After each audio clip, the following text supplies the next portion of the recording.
Buongiorno e ben ritrovati con una nuova edizione del TG Flash di New Sicilia. In apertura Papa Francesco è tornato alla casa del padre ieri mattina, segnando la fine di un pontificato che ha lasciato un'impronta indelebile nella Chiesa e nel mondo intero.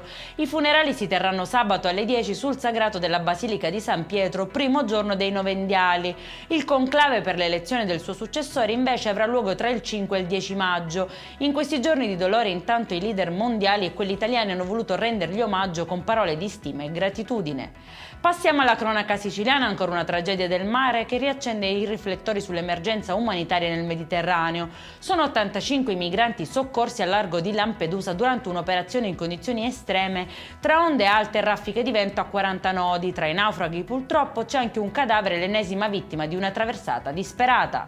Ci spostiamo nel siracusano, dove è stato fermato un 22enne ritenuto il presunto responsabile dell'uccisione del 17enne accoltellato mortalmente al petto la notte di Pasqua a Francofonte. I carabinieri hanno stretto il cerchio attorno al presunto assassino a seguito della visione delle immagini di videosorveglianza e le testimonianze raccolte. Ritrovata anche l'arma del delitto, resta ancora da chiarire il movente.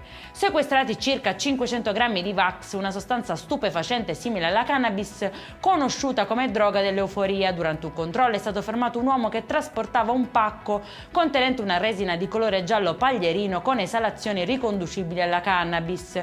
L'operazione segna il primo sequestro di questo tipo nella provincia trapanese. E in chiusura il Codacons presenta un esposto per la grave criticità in cui si trova l'autostrada A18 nel tratto Giarre-Catania, e dietro il rallentamento di una delle arterie principali della Sicilia nord-orientale vi sono i numerosi cantieri che hanno portato al restringimento della corsia. Tra le richieste anche la sospensione immediata dei pedaggi.